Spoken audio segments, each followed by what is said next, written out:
The next president of the World Bank is expected to be named next week. And for the first time, the United States is facing a challenge over the bank's leadership. You're watching Inside Story Americas from Washington.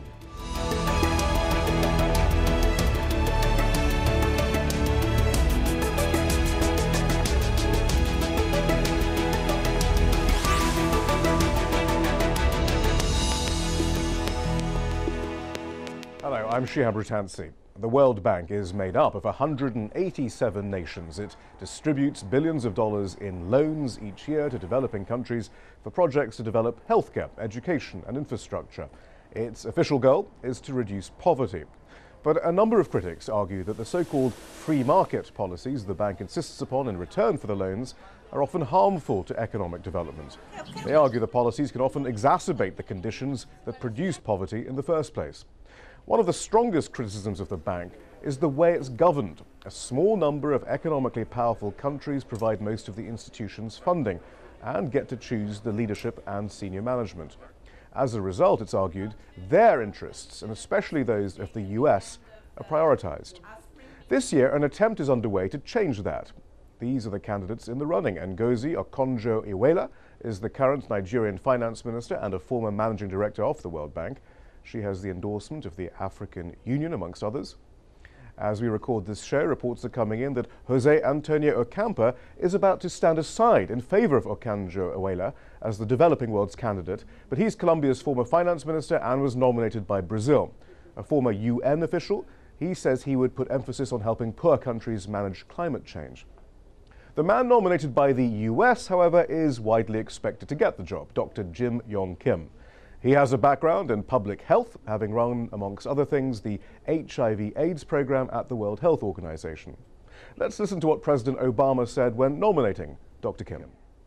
I believe that nobody is more qualified to carry out that mission than Dr. Jim Kim. It's time for a development professional to lead the world's largest development agency. And that's why today, after a careful and thorough search, I'm nominating Dr. Jim Kim to be the next president of the World Bank. Jim has truly global experience. He's worked from Asia to Africa to the Americas, from capitals to small villages. His personal story exemplifies the great diversity of our country and the fact that anyone can make it as far as he has, as long as they're willing to work hard and look out for others. And his experience makes him ideally suited to forge partnerships all around the world. So I could not be more pleased to nominate Jim for this job. So what challenges face the World Bank and how likely is it to change direction under a new president? Joining us to discuss this is Elaine Zuckerman. She's the president of Gender Action, an organization which aims to ensure that women and men equally benefit from investments made by institutions like the World Bank in developing countries and elsewhere. She's also a former employee of the World Bank. Mark Weisbrot is at the Center for Economic and Policy Research. He joins us from Urbana in Illinois.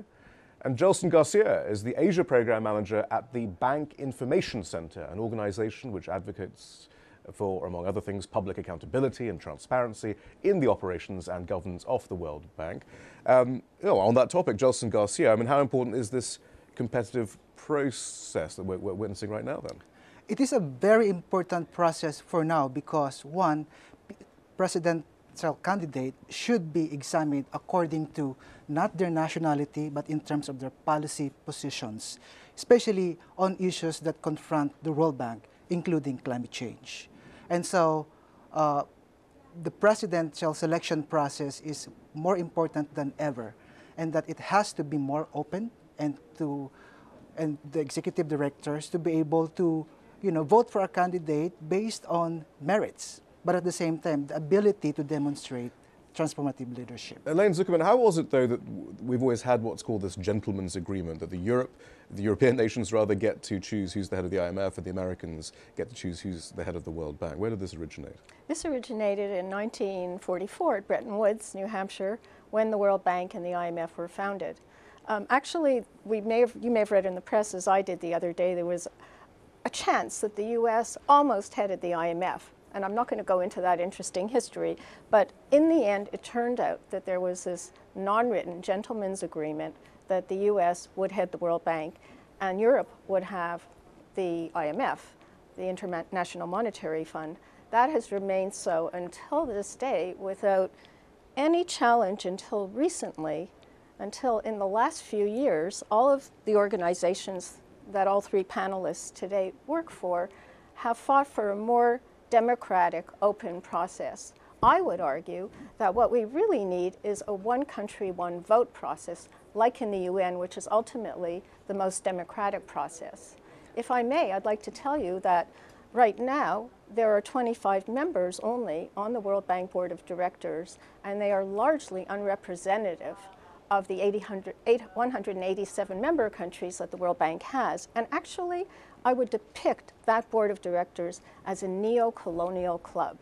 In Bretton Woods, there was a neo-colonial club established whereby the winners of World War II became the masters of the World Bank and the IMF, and that has little changed to this day. Nonetheless, things are apparently being shaken up, and one person who's getting a lot of credit for helping that shake-up is Jeffrey Sachs, the economist and now academic from Columbia University. He nominated himself for the top job of the World Bank, and he did receive support from several countries. He's now supporting Kim's candidacy. But I mean, you know, once he was an ambassador for rather extreme neoliberal economics, now he's a great proponent of equitable development. But this is what he said recently about why he initially put himself forward. The World Bank is basically not a bank, first of all. It's a development institution, and it needs professional leadership. It needs the leadership of somebody who deals in the fight against poverty, hunger, and disease. Mark Weisbrot, I mean, do you think that really did shake things up and perhaps resulted in President Obama nominating Dr. Kim? I mean, there had been a sense that he was going to nominate Larry Summers or someone like that, but Dr. Kim is very different, isn't he? Oh, yeah. I think that Sachs's entry into the race changed everything because it changed the whole media framing of the debate. Now, you know, even when you saw President Obama announced, he said almost exactly what Sachs said, that there had to be a development professional. This was a radical change in the selection, regardless of even what country the person comes from, because in the past it's all been bankers and cronies, basically, inside people, war criminals even, who, you know, really not only were not qualified for the job, but were there really to represent the nominating government, which was the United States. I guess on that topic, I mean, some of the previous nominees were, or some of the previous presidents were Paul Wolfowitz, the very controversial figure, or Robert McNamara, the very controversial defense secretary who, you know, who allowed the bombing of Indochina and so forth. So this is definitely a departure. Yes. And even if, you know, it is Jim Kim, and I understand, of course, that it is a ridiculous tradition that it be an American citizen. And so I wouldn't favor him for that reason. But on the other hand, I mean, I do think he'd be a great president. All right, well, we'll look closer at him in a moment. Yeah. But actually, before we get onto that, perhaps I should ask the question, Elaine, how significant is this managing director position anyway? Does the managing director really call the shots as to World Bank policy, or is it more of a symbolic or figurehead? Yeah, so it's actually the president of the World Bank, and the IMF is headed by a managing director. I'm sorry, yes. But it's very interesting. The World Bank has a president at the very top, and under the president, the next layer of management is called managing director. So it's very confusing.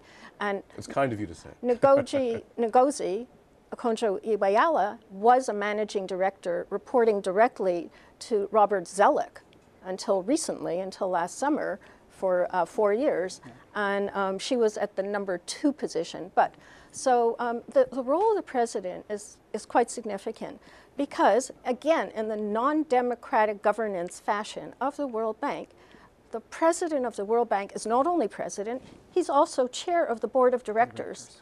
So there's a total conflict of interest between those two positions. He basically rules over those who make decisions in the World Bank at the board, approve every single project and investment, and also he manages the entire staff from the managing directors, the layer below him, all the way down to the lowliest mail deliverer in the bank. Right, well, I guess, let's look at these three candidates then with that in mind then. I mean, that's probably why Dr. Kim's nomination is so significant, as Mark suggested. He's not a banker, Jelson. He is, you know, a developmental health specialist.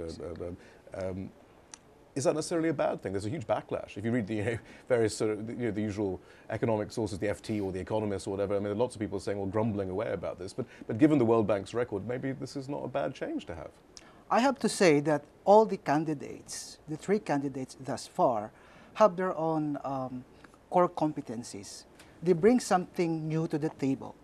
And I think that the Nigerian minister has something to contribute because she has been with the bank. All right, let's begin with Yes. Dr. Kim then. I mean, With Dr. Kim, I think one of his credentials would be his involvement in the public health community, as well as his expertise on dealing with global public health issues. And I think that's an important aspect. But what do you make of the consider. criticism that that's just not enough? He may be very good at public health, but he doesn't understand banking. Well, that is an important point to mention. The most important point to emphasize here is that the World Bank is led by an army of development professionals. It is composed of more or less than 12,000 employees, and most of them are coming from the development economics background. Most of the managing directors and the vice presidents have all come from development economics. So I think that is an important strength that the new president should try to capitalize on. Well, given the role then of the president, a lot of attention has been drawn to a passage, or at least a book indeed, that Dr. Kim wrote called Dying for Growth, a great title. I think the subtitle was Global Inequality and the Health of the Poor. Yeah. And there's one particular passage that has been seized upon by his critics. Quote, "The studies in this book present evidence that the quest for growth in GDP and corporate profits has in fact worsened the lives of millions of women and men." Elaine Zuckerman, you do have to wonder how that team of, or those hundreds of developmental economists who've been in the World Bank all this time are going to take to that particular proposition there. I think you make a really good point, Shia. The concern that I have about this is that the vast majority of economists who compose almost all of the professionals in the World Bank, and I used to be one of them, are of a very, what's called neoliberal, old-fashioned Washington consensus background, and that is they promote a kind of economic approach to development that has imposed policies on the poorest countries of the world to privatize everything from health services to agricultural development to just every kind of infrastructure investment you could think of. And the result of that has been that the poorest people lose access to health services, to water services, to access to all the basic needs that they have. So I actually, for a very long time, greatly admired Jim Yong Kim. He is a tremendous force in the health field, and I like very much his thinking about economic policies, but I do fear that he is going to be drowned out in the bank by the very strong, let's say, traditional macroeconomists and even project economists who actually might just drown out his voice in the World Bank. It is a concern. Mark Weisbrot, I mean, is that the criticism of the World Bank? They're obsessed by this idea of economic growth, but not so much economic development. I mean, is that the way to summarize it, perhaps? No, I think that's wrong, actually. I think that the book actually did have a bad title because it was written at a time when a lot of the critics of the World Bank, and some still today, don't realize that the biggest failure of the bank and the IMF, and of course they work together, that's one of the big problems with the World Bank, is that in many countries it's still subordinate to the IMF. Mm-hmm. Their biggest failure was for really between 1980 and about 2003. There wasn't even growth, really you mean? Huge. Right. So that's right. You didn't get growth, and now that in the last decade, now that you have had a rebound in growth in a lot of developing countries, now at least there is a fight you can have over how the gains from growth are distributed. But back then, their biggest failure was that on their own terms, they did not succeed in the policies that Elaine very well described. Those policies did not promote growth. But having said that, looking at the World Bank's own figures on poverty, things seem to be going in the right direction. I mean, clearly the main aim is to reduce poverty. World Bank defining poverty as as getting by on less than $1.25 a day. On that basis, it's estimated that in 1990, 1.9 billion people lived in poverty. By 2008, the World Bank says the figure had fallen to just under 1.3 billion. Over the same period, the world population rose by 1.4 billion. Those poverty figures don't, however, take inflation into account. And Mark Weisbrot, actually, I mean, that's the thing, that people do question the World Bank's methodology and even putting together its poverty figures. They say that we can't even trust those, which, of course, is a real problem if their goal is to reduce poverty, if they're not getting the figures right. Yeah, I can comment. Well, there's definitely dispute over the numbers, but I would say that from 2003 to the present, there has been a change. And so it's a little misleading to take it from 90 as they do in that report, because really almost all the big change in growth and poverty reduction in developing countries outside of China, which has been growing very rapidly for the last 30 years, and by the way is accountable for the vast majority of the poverty reduction that took place. And that's another story too, because they did not pursue, very clearly did not pursue the neoliberal policies that the bank promoted, no matter what anybody says. I mean, that government controls most of the banking system, most of the largest corporation, most of the investment that takes place in the country is public investment. Right. So China is responsible for almost all that poverty reduction that you see there, and in terms of numbers of people pulled across the poverty line. On the other hand, you have had a rebound in the last decade, and there are various reasons for that, but they're not really attributable to policies promoted by the World Bank or the IMF. Well said. And if I could respond to it, the economic growth figures of the World Bank doesn't speak the entire picture. There's a downside to it, and at the same time, it is actually clear that yes, they have increased jobs, but the concentration of this job creation is more in the middle income countries, not in developing poorest countries. That's one. There's also a downside to all this job creation because it is largely connected with the heavy infrastructure development investment of the bank, which create a lot of social and negative risk. I mean, that's the point. I mean, the World Bank, though, says that it's changed, but is it still building these huge infrastructure projects, which often seem to be, I don't know, more about helping mining companies exploit resources in the Congo or somewhere than perhaps giving people access to energy? I mean, I mean, there's a lot of talk, even by the current crop, actually, of candidates then about inclusiveness and transparency and responsiveness to stakeholders. But is there any evidence that the World Bank has changed, Elaine? Well, I think the bank talks a lot about such change, but in fact, when our organizations track the investments of the World Bank, the three of us here on this panel all know that a year and a half ago, the World Bank approved a $4 billion loan to South Africa for a very dirty coal mine.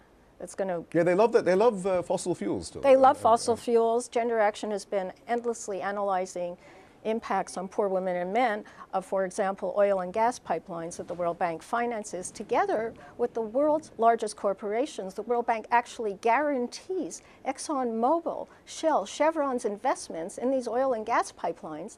You know, the real name of the game in the past and even today for the World Bank, I think the most critical thing when you try to analyze what the World Bank really does, you must look at its procurement system.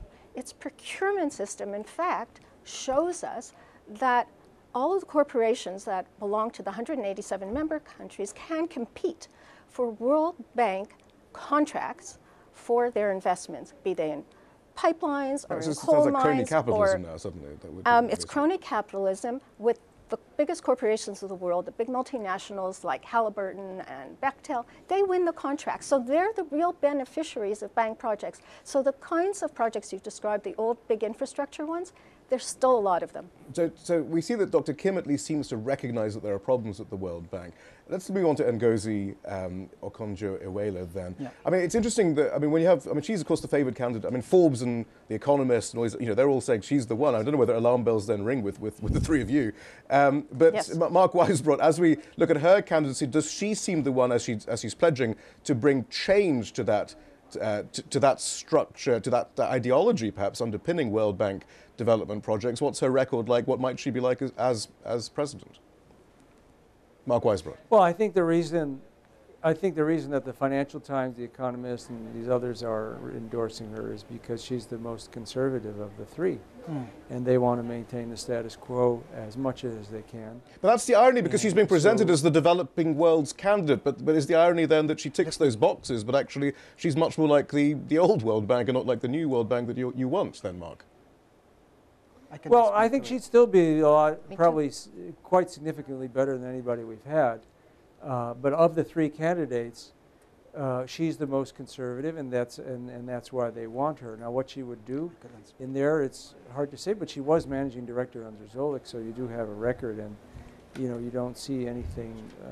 I don't see anything that would indicate that she would fight to change the bank the way the other two might.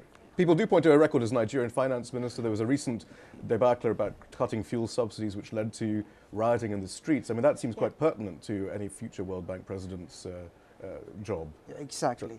I think the issue goes beyond the nationality or representation from the global north and the global south. I've had the benefit to look at her statements to the board, which actually outlined her vision and mission in carrying the World Bank forward in the next century or so.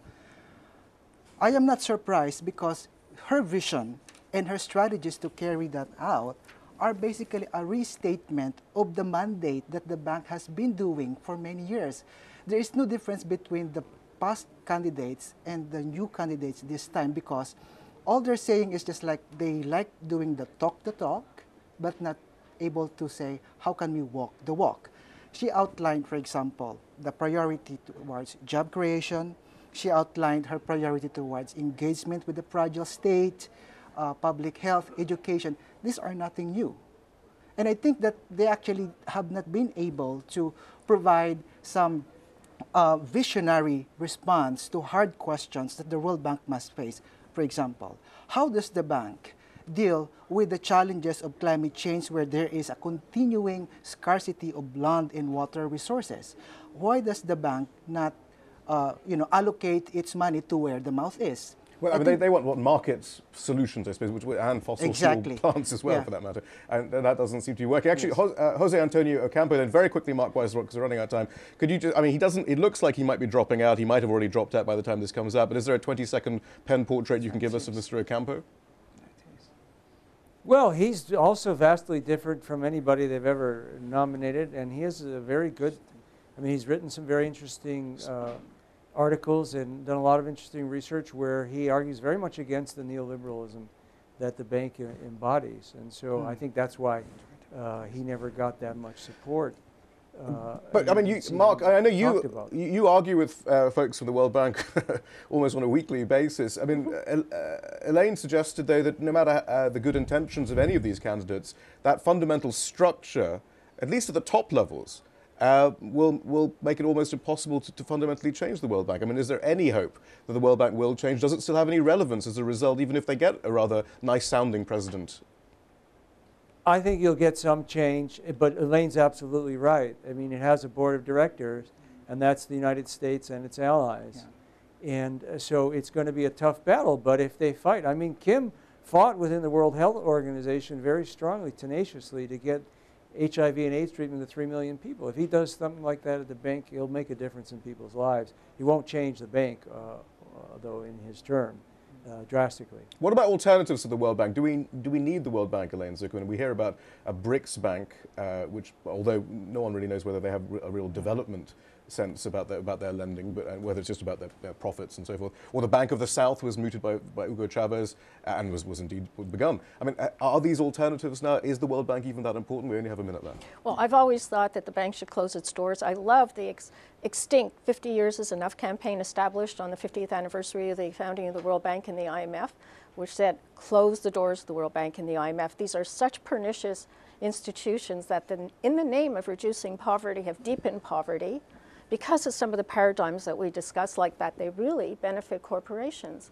So I think it is time for a fresh start with other institutions. Well, Jelson, you do business with the World Bank on a daily basis. Well, we monitor the bank, but I am not here to defend the bank as well. But I think it's important that with the rise with the rise of these new lending players, what is important is governance. At the same time, they must have social environmental protection for people who are going to be affected by any kinds of investments that they do in those countries. So whether it's the bank or the BRICS, they should be subjected to better governance too. Well, we'll see whether that does indeed occur. Jelson Garcia, thank you very much. Elaine Zuckerman, thank you. Mark Weisbrot, thank you very much as well.